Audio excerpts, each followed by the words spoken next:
గొల్లవాని మరణం. వల్మీకంలో ఉన్న శ్రీనివాసుడు చివ్వున వెలుపలికి వచ్చి ఆ గొడ్డలివేటుకు తన శిరమొడ్డుతాడు. ఆయన తలకు బలమైన గాయమై నెత్తురు పైకెగందుతుంది. ఆ పాపానికి ఫలంగా గొల్లడు అక్కడికక్కడే నేలగూలి మరణిస్తాడు. శ్రీనివాసుడు పుట్టలో ప్రవేశిస్తాడు. ఆవు పరుగులు తీస్తూ నారాయణపురం చేరుతుంది. అక్కడ రాజుగారి సన్ముఖంలో పడి దొర్లాడుతుంది.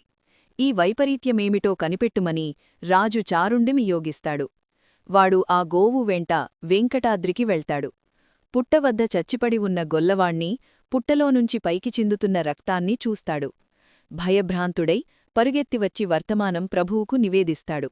భూపాలుడు సంభ్రమాశ్చర్యాలతో అప్పటికప్పుడే బయలుదేరి పుట్టదెగ్గరకు వస్తాడు.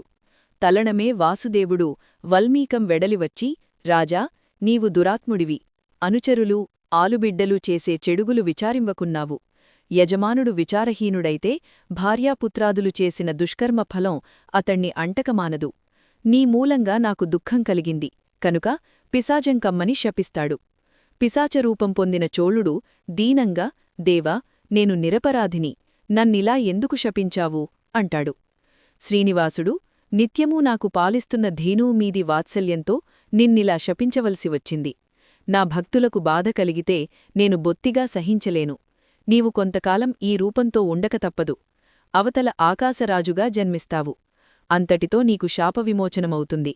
అటుపై నీ పుత్రికను నాకిచ్చి పెళ్లి చేస్తావు. నాకు ఇష్టుడవవుతావు, విచారించకు అని అనుగ్రహిస్తాడు. పూర్వకల్పంలో శ్రీమహావిష్ణువు శ్వేతవరాహరూపంతో